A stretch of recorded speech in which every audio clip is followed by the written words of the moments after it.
I love Underworld. I know it is kind of common to make fun of this franchise online, and to be honest, there is definitely a lot of material there. But I think also that there is actually a lot of great stuff in here that too often gets overlooked because it's hidden behind a layer of tight latex and early 2000s cheese. Like, there's no reason that a horror movie that relies on this level of CGI that was released in 2003 should be able to hold up this well. And that's because a lot of this isn't even CGI, as the main goal of the effects department in this film was that if it could be done physically in camera, it would be. It's goofy, sure, but I think there's a lot of fun stuff here mixed with some cool world-building ideas. Say what you will about it, but there was at least some thought and skill put into what's going on here. I have a lot of love and nostalgia for the time in the late 90s and early 2000s, where it could be justified to spend an absurd amount of money on an overly stylish horror film. As the horror boom was growing throughout the 80s, the genre began to, in certain cases, be taken more seriously as an art form, with larger budgeted projects being nominated alongside other, more traditional films, such as Bram Stoker's Dracula, Misery, Interview with the Vampire, and Silence of the Lambs. And as this continued, other blockbuster-style action horrors began to emerge through this time as well, to take advantage of emerging computer technologies. And I would wager that the period of roughly 1995 to 2005 saw on average more expensive horror movies being made than any other 10-year span so far in film history, once adjusted for inflation. Aeon Flux, Sleepy Hollow, Blade, Van Helsing, The Mummy, Sphere, Hollow Man, The Haunting, Event Horizon, Batman Returns, League of Extraordinary Gentlemen, The Relic, I Am Legend, and others come from a time where it was a legitimate possibility to throw superhero-level budgets at projects that would be considered fairly risky to finance, which is sadly something not done as often anymore. Most of these movies, admittedly, aren't great, but a lot of them are fun watches, and it's certainly an interesting time to look at that stands out in the horror landscape. And a post-Matrix world where this amount of money was regularly being spent on horror or horror-adjacent films, with also the previous year having Resident Evil as a massive financial hit, made for the perfect storm for something like Underworld to be created. And this movie definitely knows what it is. The filmmakers pretty much said, hey, let's make a new Matrix movie, but this time add in vampires and werewolves and substitute all the green for blue. It's probably the most shameless ripoff of the Matrix style that was ever made, and in this time there were a lot of them. The film series focuses on Selene, a death dealer vampire who fights for her coven against the Lycan clan in an eternal struggle for power that is unknown to the humans, who, oblivious to it all, continue to go about their day-to-day lives. In this universe, vampirism and lycanthropy are viruses that are transmitted by a bite. And both lines can trace back their origins to one Hungarian warlord from the 5th century, Alexander Corvinus. He was a rich nobleman and a military tactician, and one year a plague made its way through his country and killed almost all of its citizens. But his body had a rare genetic mutation, and in trying to fight the plague, his immune system overreacted, which resulted in him now being immortal. Here's where it gets kind of silly. So Alexander Corvinus had 3 sons, 2 of which, William and Marcus, directly inherited his immortality, and a third unnamed son that carried the recessive gene for immortality. One of the immortal sons, William, got bitten by a rabid wolf, which interacted with his immune system to create the lycanthropy virus. And the other immortal son, Marcus, got bitten by a rabid bat several years later, which created the vampirism variant of the immortal strain. William completely lost his sanity and his ability to turn back into a human, and roamed the countryside for years, feasting on peasants and spreading the Lycan disease, turning it into an outright plague. Marcus, in response to this, bit a dying military genius named Victor to turn him immortal, in exchange for his expertise to help build an army of vampires to fight back against the spreading Lycan sickness. This is what kicks off a bloody war that has continued for centuries on into modern day, where our first film picks up. Also, it is important to note, instead of getting involved with the conflict directly with his sons, Alexander instead used his intelligence, wealth, and immortality to build his own army, with the sole purpose of keeping the vampire and Lycan war a secret from the humans, making sure that the world didn't fall apart from their endless battles, resulting in a modern world which very much resembles our own, where vampires and Lycans go freely on the street unnoticed. We get a feel for how this world is in the first scene that has some of the best establishing shots for any action horror of this time. Seeing Celine dressed all in black at night, perched on a building in the rain, stalking a man down on the streets, in a sequence that quickly turns into a massive gun battle, is just such a fun way to start all of this. And it lets you know immediately what you're getting yourself into. Everything in this film is over-the-top absurd style, and I love it. Every set looks expensive, every room is larger than life. There's a brief scene where Celine is doing some target practice at the gun range that they have set up in their mansion headquarters, and instead of paper targets, they're using marble busts. It's really goofy and treated with 100% sincerity, and I'm here for it. Nobody in this looks like they think that this is dumb, and it's the only reason that it works. The same could be said of the action as well. Over-the-top jumps, guns in almost every single shot, debris and shrapnel flying past the screen constantly, cool werewolf transitions, early 2000s CGI body zoom-ins that have not aged well, the famous shoot a hole in the floor by flinging bullets while spinning to escape werewolves like you're the tree and How the Grinch Stole Christmas moment. It's all great. The plot here also, while kind of cliched and not extraordinarily unique, serves as a vehicle to get us from set piece to set piece, each filled with as much bloody action violence as they could get away with. And that can largely be said for every movie in this series. The story here deals with Lucien, the head of the Lycans, who is working in the shadows secretly with one of the head vampires, Craven, to develop a mysterious weapon that could end the war. And most of the first half follows Celine as she hunts for clues to uncover this mystery, disobeying orders given directly by Craven, who instructs her specifically not to investigate. But as she dives deeper into this conspiracy, it is revealed that Lucien and Craven have been searching for the direct descendants of the third unnamed son of Alexander Corvinus, who, theoretically, would still be carrying the uncorrupted recessive genes within their body to immortality, in the hopes of creating a hybrid half-breed mix of vampire and Lycan, which would merge the two bloodlines into one super monster, ending the conflict by blurring the lines of what the two sides represent. So while this is very much your basic tropey monster storytelling stuff that you can find just about anywhere, what really makes this function is the tone and style that it is presented in. And what I really admire about Underworld is how that tone and style was crafted almost entirely by hand. This is definitely a movie made out of love, and that is on display in every scene here. There's a moment that caught my attention in the behind-the-scenes features where the producer of the film, Richard Wright, says, "We made a movie that we would go see ourselves," which I think is great, and is a tangible presence that you can feel while you watch it. Because all too often I think people create things that they themselves would never spend money to go see, leading to a lot of bland art on the market out there. And I love to see creators say to themselves, yeah, this is kind of dumb, but we wanted to make it and we had a lot of fun doing it. I think there's something to be said for that. The Lycans in this movie are all massive Jabba the Hutt style puppets that require 4 people at once to operate. And there are a lot of instances where you have more than one of these on screen at any given time. And the coordination and effort it would have taken to have 2 different teams of puppeteers operating 2 different werewolves who are interacting with one another and have it be convincing is kind of crazy to me. The main performers in the suits moving the arms and legs were standing on carbon fiber stilts made specifically to fit their own body. And because of the werewolf heads, they were completely blind the whole time, taking their direction from one of the other puppeteers who talked to them through an earpiece. Kate Beckinsale said on playing the role of Celine that, "I don't think that there are that many kind of great action movie roles for women. You know, they're usually the wife who is at home worrying on the phone. That's not ever been that interesting to me. The other thing about action movies with female leads is that they can be quite camp and winky. What really appealed to me about this is that it just could have been a guy, and I thought that was really fresh and interesting, and then I had to pull it off.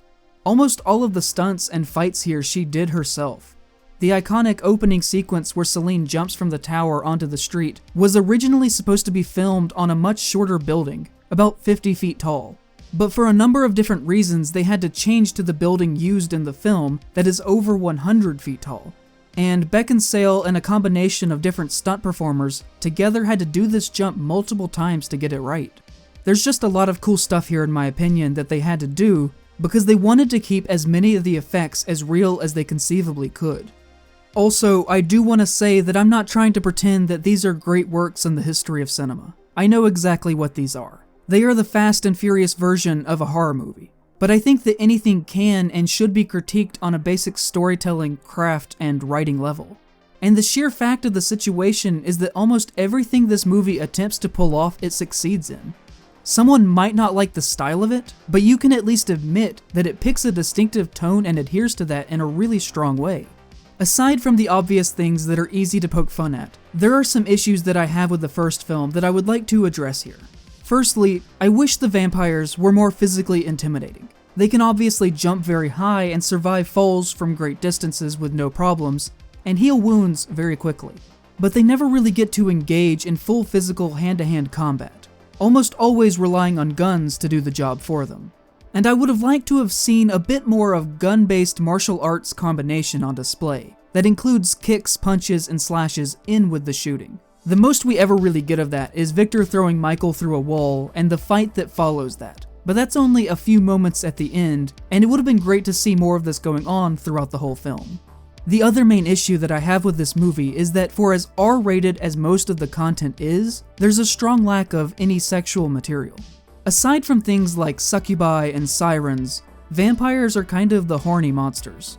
Their whole thing is attacking you in one of the most sensual and vulnerable parts of your body, and using their sexual allure to get the best of you.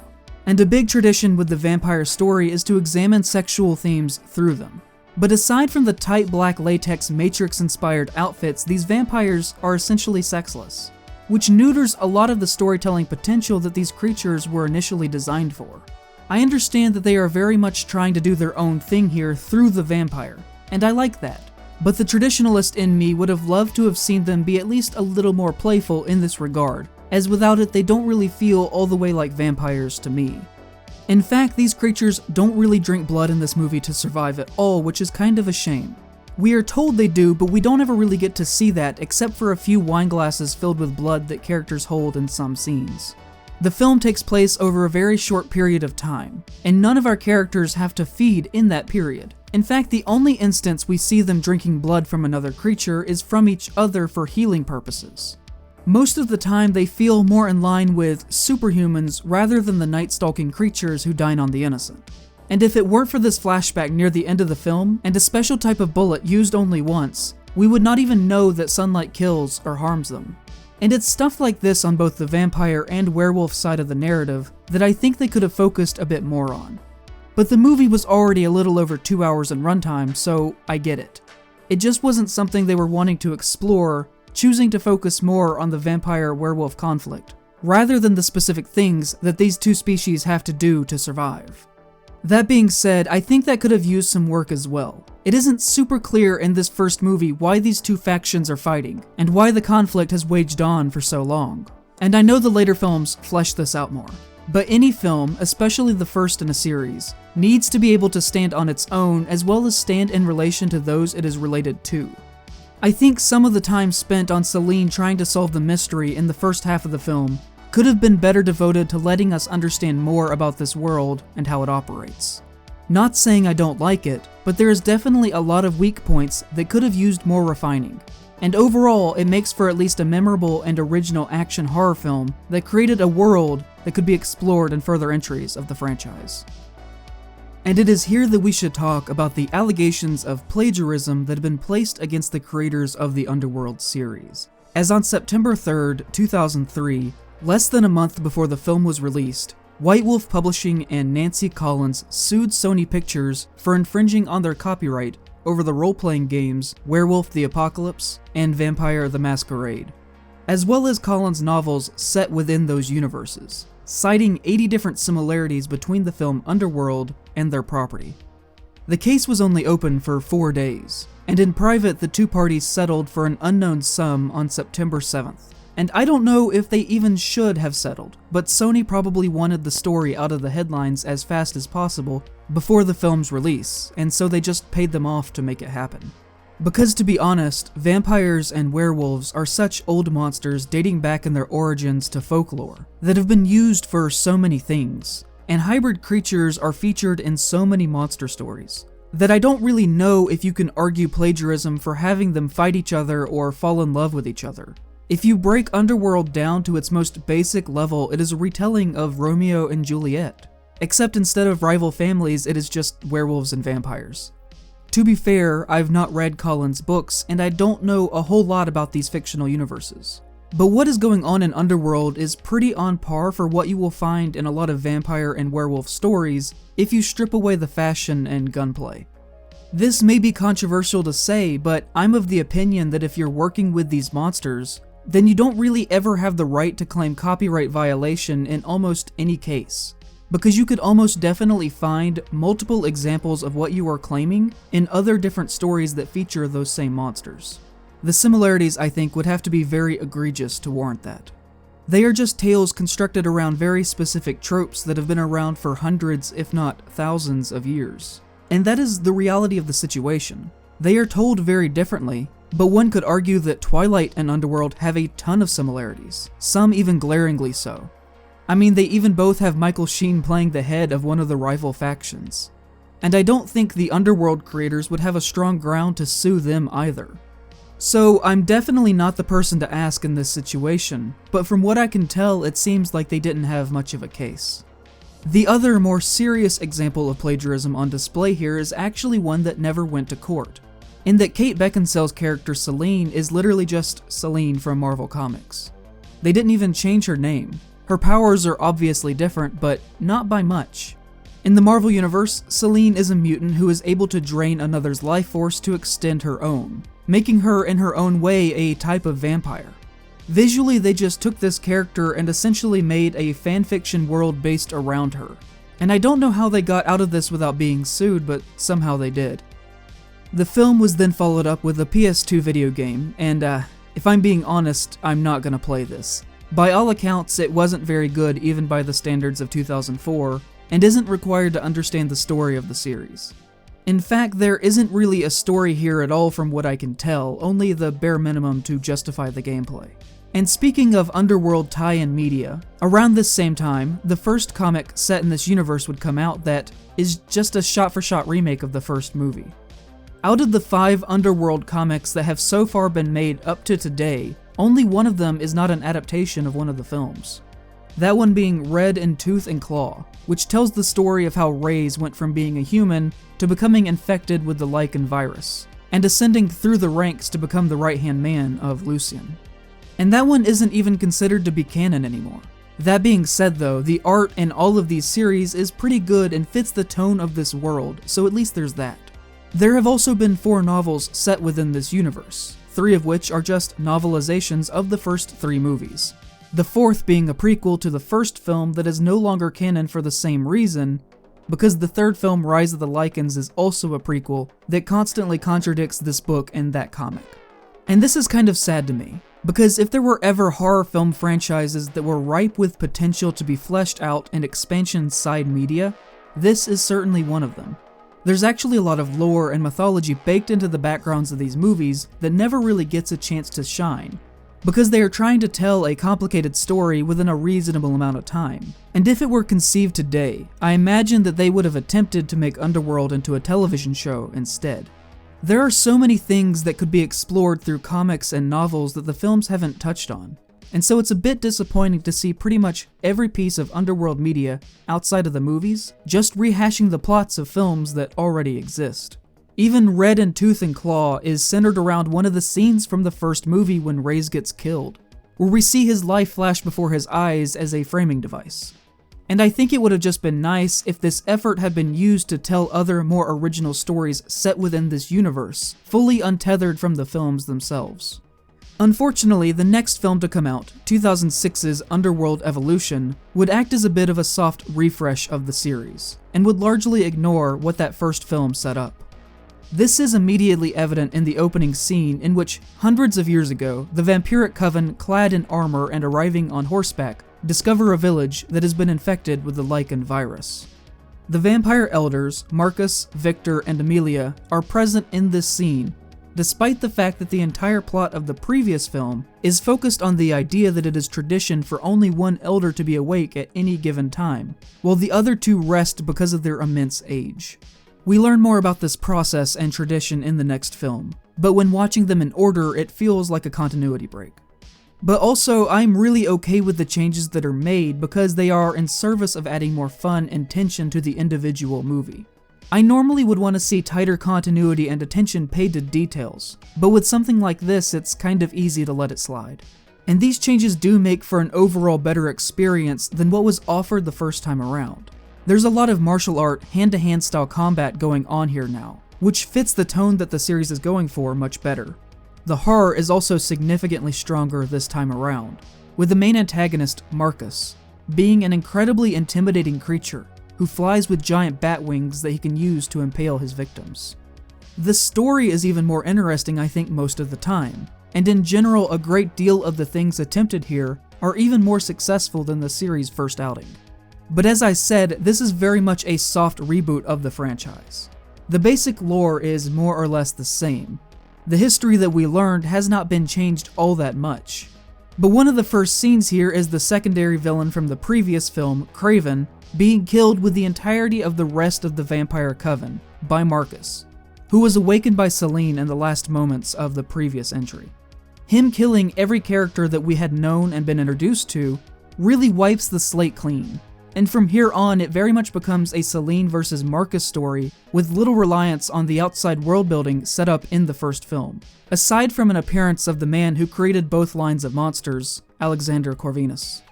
The story here relates back to the earliest Lycans that were first born, feral and unable to revert back to their human form.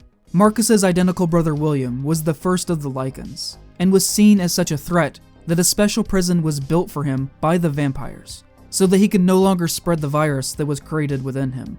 He has since been encased within that tomb, and now that Marcus has been awakened, he makes it his mission to free his brother, who he feels was unfairly imprisoned. He claims his goal was to eliminate the spread of lycanthropy, but never wanted to see his brother put away like that. Victor was the one who thought there was no other way to handle the situation, and Marcus could not disagree because the army was loyal to Victor, even though he himself was the original vampire, and insubordination to Victor would result in his death. But since Selene killed Victor in the last film, Marcus now feels free to pursue liberating William from his cell, and Selene views it as her obligation to stop him, to prevent a new lycanthropy outbreak from happening. All in all, I really like most of the decisions that this movie makes, and I think it is probably the high point of the franchise.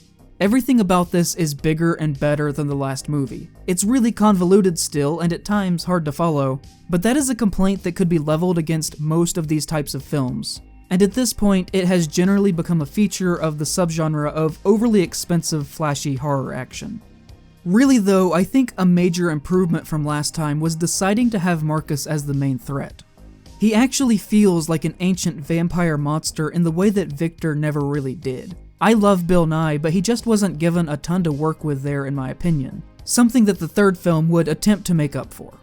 It is really weird though in this one that they build up Marcus as a giant threat in scene after scene for the first 2 acts, only to trap him behind a stone wall for most of the climax.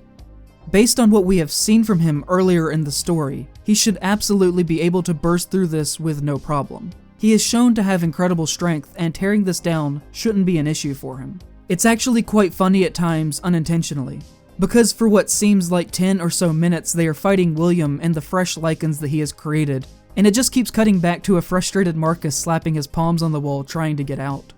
He was used in a very effective and menacing way for the entirety of the beginning of the film, and it's a shame that they locked him away as soon as William was freed, because it would have provided a good opportunity to show off Selene's new abilities that she inherits from the dying Alexander Corvinus by drinking his blood a few scenes previously.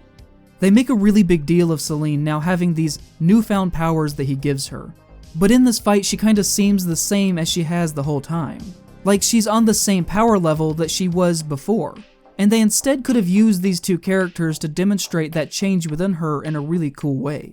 This could have been a great opportunity to demonstrate her power escalation that they didn't go for, which I find odd. And then when Marcus is finally freed, he is quickly brained with a part of his own wing that she rips off of him, and then kicked into some helicopter propellers and dies. And it just seems that this fight could have had a bit more thought put into the choreography and meaning behind what was happening, because it is over much too quickly for how much he is feared and built up in the other scenes in the film. That isn't to say that I hate this ending though. In fact, I think William is probably the most well-done Lycan in the series, and there's a lot of fun to be had here if you don't think too hard about it, which I guess is the mantra of a lot of the stuff going on in this franchise. It seems like the filmmakers also agreed that William was the best looking Lycan they had created so far, as they dyed his fur black and reused his costume for a lot of the close-up shots in the next film, 2009's prequel, Underworld, Rise of the Lycans. This would be the first film in the series not directed by Len Wiseman, instead being replaced by Patrick Tatopoulos, that you might recognize from Sci-Fi's Face Off. And I go out of my way to mention this not because the change in style is particularly noticeable, but because this guy has built an entire career on being involved in this subgenre, and it's really cool to see.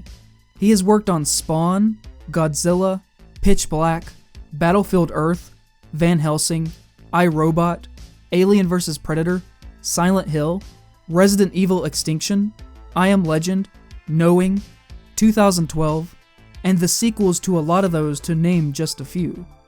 I just like knowing that there's a go-to guy out there to get if you want to make this kind of movie.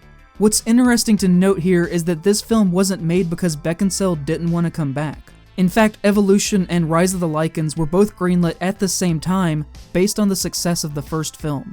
And so it was done for more of a purposeful narrative reason, rather than a losing their main star kind of reason. And I like to see bold decisions like that being made, because Rise of the Lycans is a bold movie. It is pretty rare for a franchise to decide to make a film set in a totally different time period and have it be focused almost entirely on building up the lore of the series, and it's great to see that happening here. This tells the story of Victor, who has already risen to great power, running a castle of vampires in the midst of his crusade to rid the land of the roving packs of mindless werewolves that were created by William. But this isn't going very well for him. The numbers of the beasts continue to grow every day, and his men are frequently ambushed on the roads while hunting them. The human kingdoms who neighbor his people have decided to stop paying him for protection because they appear to be losing more battles than they win. It isn't explicitly told how this happens, but somehow in Victor's dungeon, a new kind of creature is created. A werewolf who is able to revert back to human form, and is able to reason and think and keep most of their humanity intact, unlike the giant wolves that they are engaged in a constant war with. Victor names this one Lucian, and uses him to breed a new race that he calls the Lycans, to aid him in battling the other, more primitive beasts. And it is through this that our view of the Lycan and vampire conflict, that we have seen in 2 films now, gets changed and reshaped. This is definitely a narrative about slavery. The Lycans all wear spiked collars, are forced into hard labor, and live in small and cramped quarters with their wrists and ankles shackled. When they do not follow direct orders, they are beaten, whipped, or even killed. And one thing that I find interesting about this is that the film is definitely presenting the Lycans as the sympathetic victims of oppression, who are seeking liberation from the vampires. It's what the whole film is about. It is the only film in the series from their perspective. We get to know them as people and see them as being capable of real emotions and feelings, rather than the cold shells that the vampires have become. But in the other films, we see them as monsters primarily from the vampire perspective, that are presented as an absolute evil which must be destroyed lest the world fall to pieces. And getting to know them here as something totally in conflict with what we have been told about them retextualizes what we saw in those films to be even more despicable and genocidal than we were initially led to believe. Because of Rise of the Lycans, every other one of these films are reshaped as stories about people in power who act in oppressive ways over another, less fortunate group, committing horrible acts to retain that power. The conflict may have started as a justified war against mindless beasts, but at this point it no longer is about that, and the narrative becomes a tale of how violence begets violence until the cycle is ended, and of people fighting to retain their right to own other people. This changes how we feel about these characters and their motivations and actions every time we see them from here on. And I think that change in perspective is a pretty cool thing to attempt. One thing though that I'm not very huge on is that thematically it is very similar to what we've already seen within the first films. Beneath the vampire and Lycan war, we are given another Romeo and Juliet story between Lucian and Victor's daughter Sonia, and through that coupling she becomes pregnant, and we have another take on the concept of a hybrid unifying the bloodlines of the two races. and through this they may be trying to make a commentary about how all problems across all of history and time are similar in nature, and how we are doomed to repeat the same battles and mistakes over and over again until we learn from them. But some more story variation may have been nice to see as well. I absolutely love the setting here, and I think it is really cool to do a whole movie about a kingdom of Middle Ages vampires. It's like they took the opening of Evolution and made a whole movie set around it, but unfortunately there is very little that this film does better than that opening scene did with this setting. One of my favorite ideas in all of media is the cultivated humans that are used near the climax of the Beasts of May's Castle arc in Yu Yu Hakusho. In order for a society of vampires to exist, they realistically would need to build farms where they grew and harvested humans similar to what we do with animals. And to have an entire kingdom here of vampires with no actual in-universe explanation of how they survive is a little disappointing. Especially considering the major theme of slavery and consuming others being used here. We see them drinking with goblets filled with blood at times throughout the film, and one can infer that a human farm might be what sustains this. But I would have liked to have seen it push boundaries there with how morbid a primitive society of vampires would actually be to function properly. Because the logistics of more than just a few vampires coexisting in the same general area becomes pretty grim when you actually put some thought into how that would have to work. And I would have liked to have seen that explored more here, if only in a few scenes, but sadly it is glanced over. There are a few moments, however, that hint at what this society would really be like in real life, such as the walls made out of human skulls and bones. These bits are great and really add much needed texture to the film. And I think if they were going to make a medieval vampire supremacy film, they should have just gone all in on that aesthetic. It would have made for a stronger overall experience, but what is presented here is still good and well done. It just could have been more enriched into the grain of the film, in my opinion. Because if you were to say to me the words, Society of Middle Ages Vampires, my mind immediately goes to weird, masquerade castle sex parties with fountains pumping blood. But that's not what this is. That isn't a bad thing though. It's just two different interpretations on the idea of what this would have looked like in real life. But ultimately, the real reason why any of us are here is to watch vampires fight werewolves with swords, which we get plenty of. The action here is just as good as it was in the previous films, although there is less of it on display, probably as a result of the realities associated with the cost of making a period piece like this. There just isn't a lot of money to put into crazy stunts when you have to rent giant castles and create a lot of costume armor for actors to wear. But there are some real standout moments here, such as the Lycan prison escape sequence, where the vampires are shooting massive arrows through the walls like they're the giant in Dark Souls 3. And the climax has some really great bits in it. One thing I will say though is that this is very, very dark in a visual sense. The other films all take place at night as well, but you can clearly see what is going on in them. But parts of this look like the Battle of Winterfell, which honestly was probably done to hide some of the not great CGI, as there are a lot of Lycans on screen at once in this section, more than there are at any other point in the series. It may sound like I'm being pretty hard on this entry, but ultimately it is still a lot of fun and shows how versatile this universe is capable of being. The idea of what Underworld can be is very malleable, and I love that this goes for a very out there idea and mostly pulls it off well.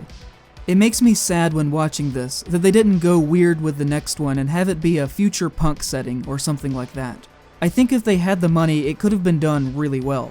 I mean, the next film entry starts with Celine breaking out of a human prison that she's being held in. And because all of the characters are immortal, they really could have gone weird with it and had her break out 200 years from now or something like that.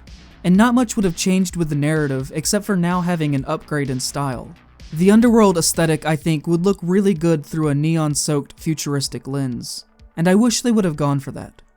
And I think at this point, we should intercut with a list of insane crossovers that almost happened that sadly never did.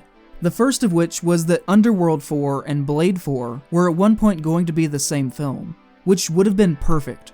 Stylistically, it would have made absolute sense, but also considering that Celine is basically a ripped-off Marvel character, there would have been a lot that they could do there. But seeing as at this point Marvel Studios were in the early process of acquiring the rights to Blade to incorporate him into the MCU, this never came to be. Another spin-off that almost happened that I think made even more sense was at one point it was considered merging the Underworld films and the Resident Evil films into a mega franchise. It would have been fairly easy to do. Both were properties of Screen Gems, and stylistically they were kind of like sister franchises to one another. It also helped that Paul W.S. Anderson, who wrote and directed most of the Resident Evil films, already had previous experience with merging franchises with Alien vs. Predator in 2004. But his experience with AVP was actually what appears to be the main deciding factor in an Underworld Resident Evil film never being made. When asked about the possibility of merging the two properties at the 2012 San Diego Comic-Con, he said, "My aim when I made Alien vs. Predator was hopefully I was going to take two moribund franchises and not only make a successful film, but re-energize those franchises. I always said when I made that movie that the thing that would make me happiest as a fanboy would be to see another Predator movie and to see another Alien movie, and that came to pass. At the time when I made AVP, it was not seen as a slam dunk movie, that's for sure. The previous Alien movie and the last Predator movie were seen as real disappointments, so I think AVP kind of did re-energize everything. In the Underworld and Resident Evil world, both of those franchises are quite vibrant and healthy, so the idea of a crossover is probably too premature. Which, I get what he's trying to say here. And maybe this is just hindsight talking, but I don't think that it would be very fair to call either of these franchises healthy in 2012. They both would receive only one more film each, both of which would be the lowest performing of their franchises at the domestic box office. And if there was one thing that could have revitalized public interest in these two series that already felt dated by the end of the 2000s, it would have been a crazy move like this. I think the only way to have kept doing a crazy series like this is to just gradually ramp up the crazy in unexpected and creative ways over time. And this was absolutely the move they should have taken, in my opinion, if they wanted to continue making these. He also said that he didn't think that it would have been as easy as it seemed to merge the two, because even though they were both Sony film properties, he expected that Capcom, who created the original video game series, would have stepped in to stop it from happening. Which, he obviously would know better than I would, but the amount of pure lunacy clown stuff that they were able to get away with in these movies that was totally different from anything that appeared in the games makes it seem like Capcom didn't really care what they did with the films. I'm actually shocked that Capcom didn't move in and put an end to the films after the first few, because everyone I know that isn't involved in video game culture associates the Resident Evil brand name with trashy 2000s action films. But they let these movies go on like this for 15 years, and I think if the filmmakers really wanted to, they could have probably made this crossover happen. The third crossover that almost happened probably to them seemed the most natural, but is also the one that I'm most happy didn't go through. Underworld is a concept conceived by three people: director and husband to Kate Beckinsale, Len Weissman, stuntman and screenwriter Danny McBride, who appears in the first film as Mason, and actor, screenwriter, and comic book writer Kevin Gravois, who appears as Reyes in two of the films. I think Kevin Gravois is really cool, and he gives one of the most memorable performances in any of these movies. Just what he's able to do with his voice alone makes him immediately stand out as a great action character. But in 2014, the adaptation of his comic I, Frankenstein was released, and there's not really anything enjoyable here for me. I don't know exactly why, because tonally it isn't all that different from what you can find in Underworld, but this one for me personally is just bad, and not bad in an overly fun way like the Underworld movies are. But the original intent was for this to be the first film in a new franchise set within the Underworld universe. There are even rumors that Kate Beckinsale possibly filmed a secret cameo as Selene for this, that eventually was cut from the final product. That scene is at least in the first few drafts of the script. They also cut out any references to the greater Underworld mythos that originally appeared in the story. And this is probably the right call, as anything like this would have probably been confusing to anyone who had gone to see this in theaters that didn't know anything about Underworld. Not to mention the fact that Bill Nye plays the villain in this, which doesn't make any sense considering his prominent role in the Underworld franchise. I, Frankenstein went on to fail at the box office, and it was probably for the best that it remained its own separate thing. The franchise would actually make its next appearance as a short animated film, Endless War, in 2011, that was created to promote the next major release in the series, 2012's Underworld Awakening. This short is good, but there isn't enough here to really say anything about it. And I think more money should have been placed into this because it is only 18 minutes long, and there just isn't a lot you can do in that time. It actually reminds me of a similar thing that Blade Runner 2049 did with its release, which also, while cool, didn't have enough resources to really do much other than I guess its intended purpose of advertising the main film. The beginning of this opens by mirroring the first film with Selene perched atop a tower, stalking a Lycan on the streets below. Only this time we are in Paris, and it is the 1800s. And this serves as a nice way to ease us into this new setting through familiar means. That doesn't go a long way though, because this section is only 5 minutes long. Selene gets a contract to kill 3 Lycan brothers, she kills one, and the other 2 escape, vowing revenge on her, and that's it. Like I said, just not a ton of time to develop anything much, but it's fun for what it is. We then cut to 1967 and this intro is flipped on its head in a really unexpected way, where one of the Lycan brothers is on top of a tower watching Selene, who is unaware of his presence. The way that they explain this is very funny to me, because in order to mask their scent so that she won't detect them, the 2 brothers open up a head shop and constantly hang out with hippies so that they always smell like weed smoke and not like werewolves. I don't know, I just think that they could have come up with something better here if they tried harder. The Lycans then attack a group of Parisian vampires with a solar flare bomb, vaporizing them instantly.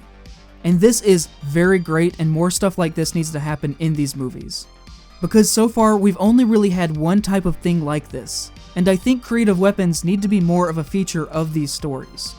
There's a moment in the last film, Blood Wars, where the Lycans shoot a similar device out of a cannon at a group of vampires. And when I saw this, I got so excited, because I thought we were actually going to see the flare bomb in a live-action film.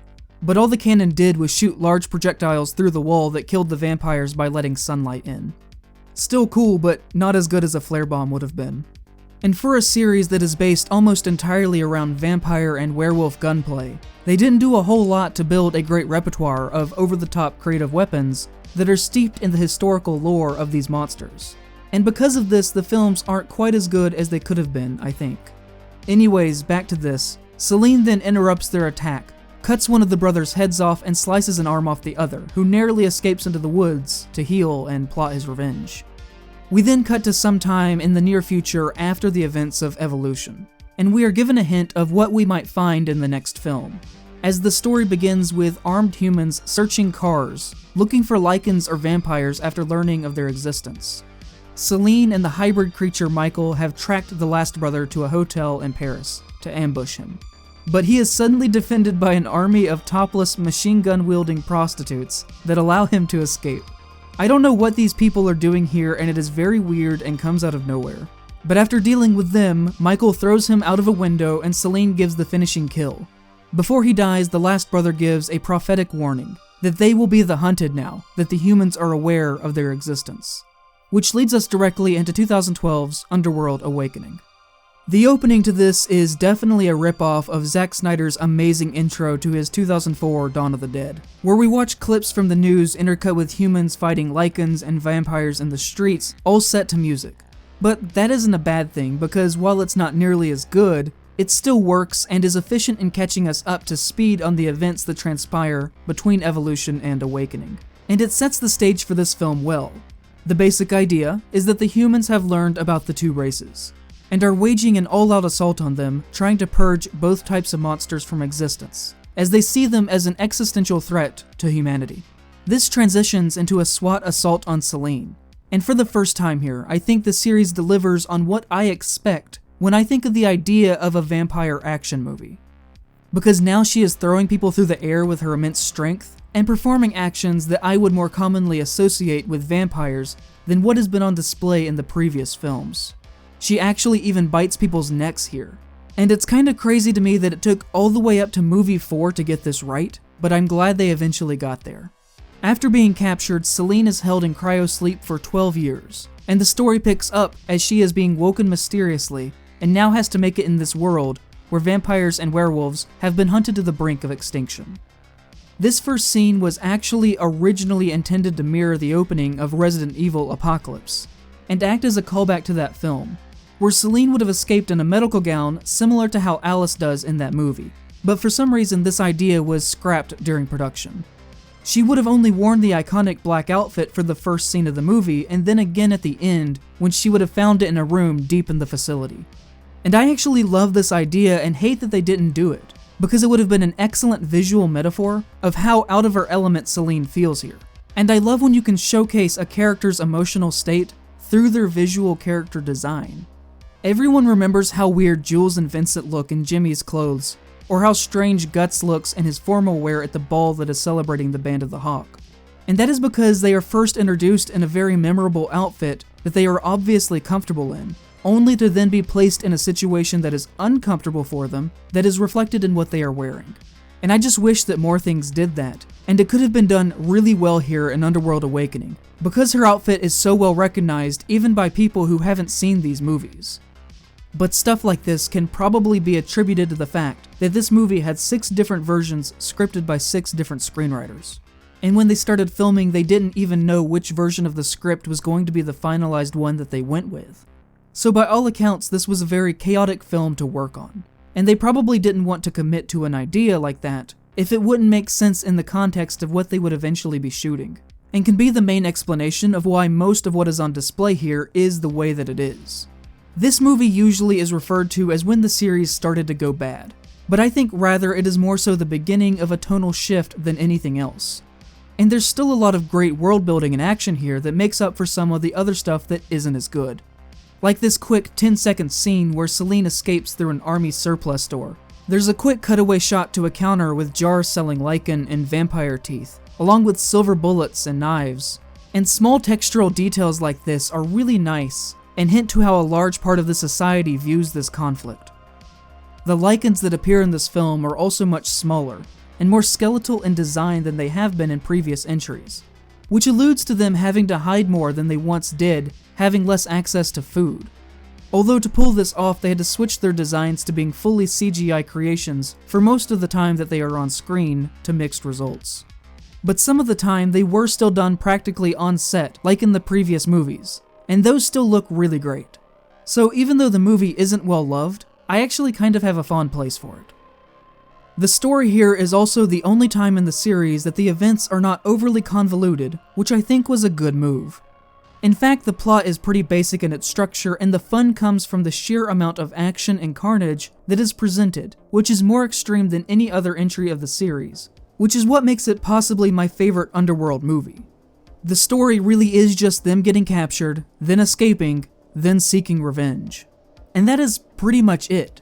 But Celine easily kills at least 100 people in this movie, and I think that other Underworld titles should shoot more for this type of tone with over-the-top, non-stop violence with a story that doesn't take too much of the focus away.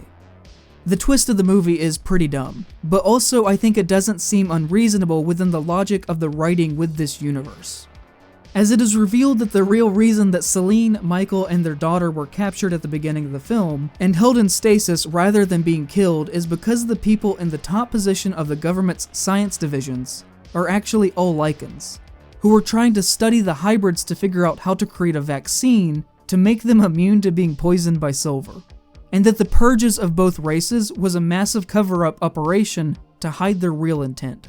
But even though what is being told here narratively is more simple, the hallmark silliness that is treated with absolute sincerity remains intact, and I like to see that, as I really think that it's the only reason that these work the way they do.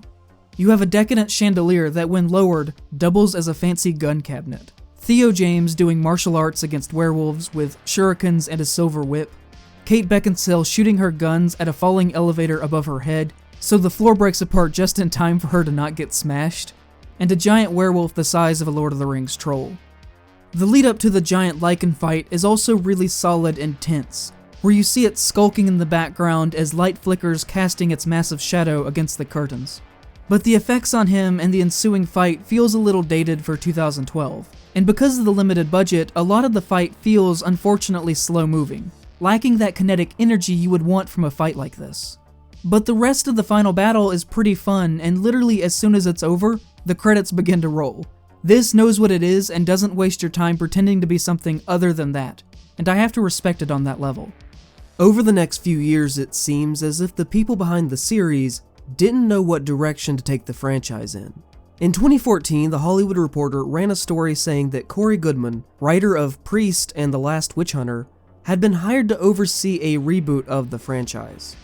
A month later, it was revealed that the film would serve both as a reboot and sequel to the previous films, focusing primarily on Theo James's character from Awakening, and that Beckinsale would not appear in this film at all.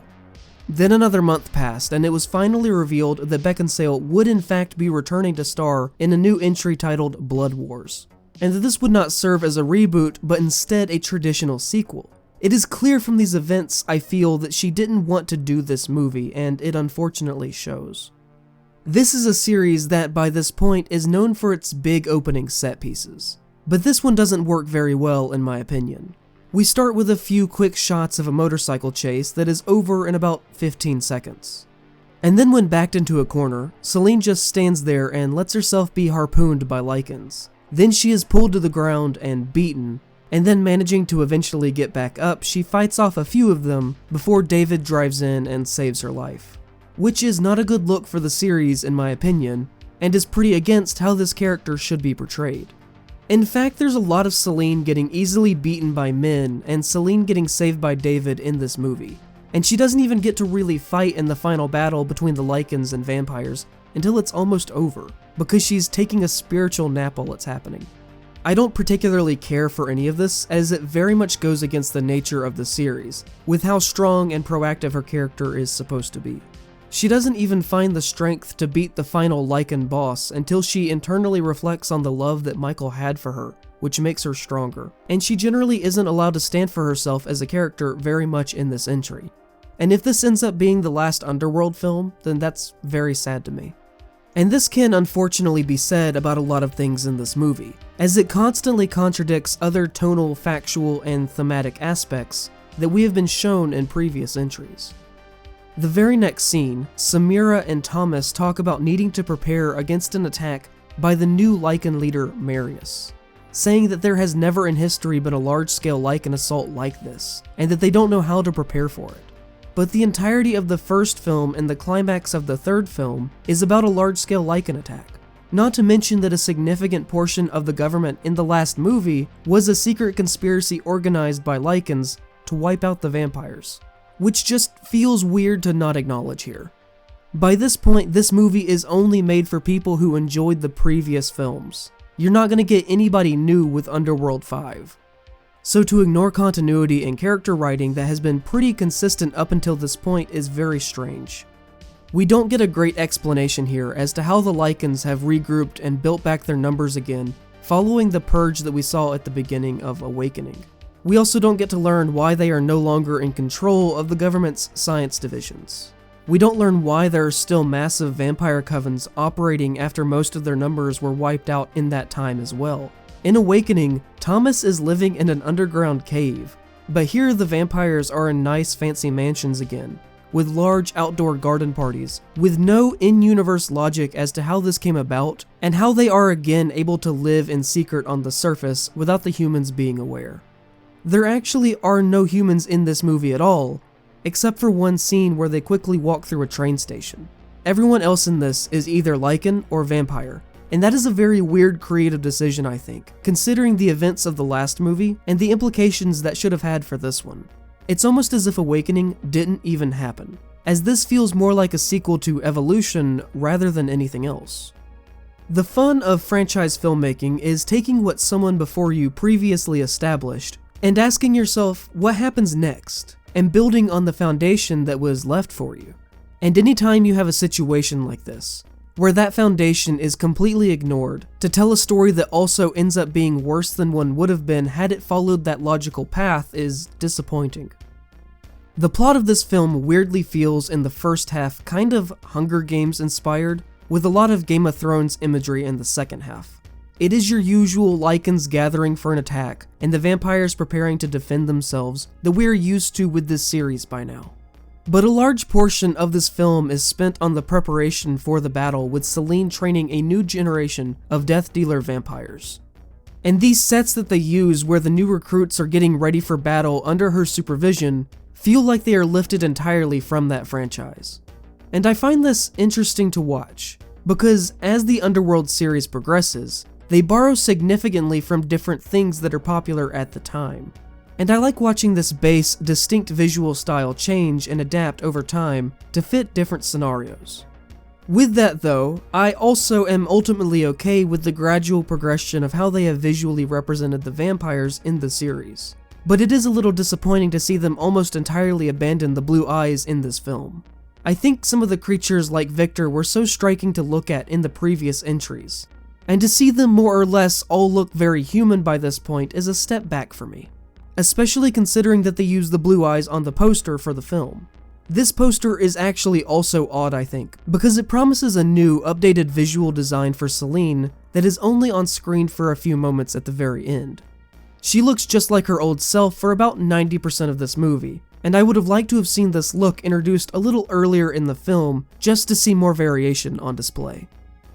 Ultimately, and predictably, Selene is betrayed by her vampire partner midway through, and it is revealed that the whole training new death dealers was a massive ruse to get her to drop her guard so that the vampires could get revenge on her for killing Victor in the first film, because apparently they are still mad about that, even though it seems like there would be much more pressing things to worry about after an active genocide of their people and their number one enemy growing a massive army to come and kill the last of them that remain.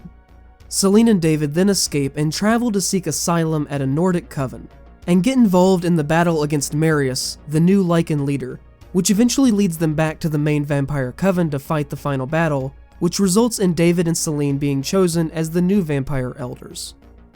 This is all okay. I don't have a lot to say on this except for the fact that it doesn't do a whole lot new with this universe. The section in the Nordic Coven is great, I think, because we get some visuals that are very different from what we are accustomed to. But overall, I think Blood Wars shows that they didn't have any great ideas going into this. This feels like we're just going through the motions, and is the only movie in the series that feels stale to me, which is sad coming off of Awakening, which should have provided them with a lot of interesting new concepts to follow up on, which they do absolutely nothing with here. It is unfortunately just a pretty bad film that makes a lot of weird creative decisions and represents the Underworld franchise at its worst. Len Wiseman has talked in recent years about the prospect of bringing Underworld to television, which I think at this point would be a pretty good move. The one thing that I consistently really want from these movies is something that they can't really deliver, which is time. I want time to flesh out this world and mythology more, but each film has to tell its own story with its own character arc, while also having as much action as possible, and the history of this world and the mechanics and politics of how it all works always takes a back seat to that, leaving only hints to a greater whole. He said on the possibility of a future show set within this universe that, "I'm always trying to get something going, but one, I just want to make sure the quality is really good. There are a few things on Underworld we jumped right into. We did some action figures, we did some other things, and they were pretty bad. So I want to make sure that there's some quality control on it. I'd like to see that, and I'd like to see it branch into a television series as well. Just the two houses and the warring families, I think is really rich, and I'd like to see that go to cable and be as dark as it can be." And say what you will about the series, but I think there's a way to make that work for audiences still here in the 2020s. I really don't think that this franchise has yet reached the full potential that it could achieve creatively, and even though it probably won't happen, I would really like to see what it could do with at least a limited series run. I think there is a way to combine this over-the-top style action with underlying family politics that you actually have the proper time to develop in a meaningful way. I would bet money that this won't ever actually get made, but I think if it did, it would have a chance to at least do something very unique. I just don't think in practice many people would actually watch this if it were to get made. And that brings us up to today, in a weird place for this franchise, where some like Len Wiseman believing that a show or another movie could conceivably happen, with others like Kate Beckinsale confirming in September of 2018 that she never wants to make another one of these again, saying to Variety, "I wouldn't return, I've done plenty of those." It also doesn't help that one of the things that probably kept this going on for so long was Wiseman and Beckinsale's marriage that ended in 2019. And I can't pretend to know the dynamic there, but I can imagine that they wouldn't be too eager to get back to work together again this soon after a divorce. And with every star in the series either moving on to other things or being killed off in one of the films, if they were to move forward, it would be with a completely new set of people. And as I said, I don't really see that happening at this time. And you know, maybe that's for the best. When watching these, you get a particular feeling of an era that has long passed. These are a time capsule of the aesthetics of the Hot Topic 2000s in pretty much every way. And maybe it should remain like that, instead of reinventing itself and changing over time into a new thing that no longer resembles what it once was, that no longer has the same charm. I'm curious to see what happens here, or how these films are looked back on in the future. Pretty much every time you hear them mentioned today online, they are the subject of a joke. And you know what? Fair. But I think you can at least say that they are representative of an interesting time within the horror genre that showcase something that isn't done very often anymore. And more than anything, I hope they're remembered for that.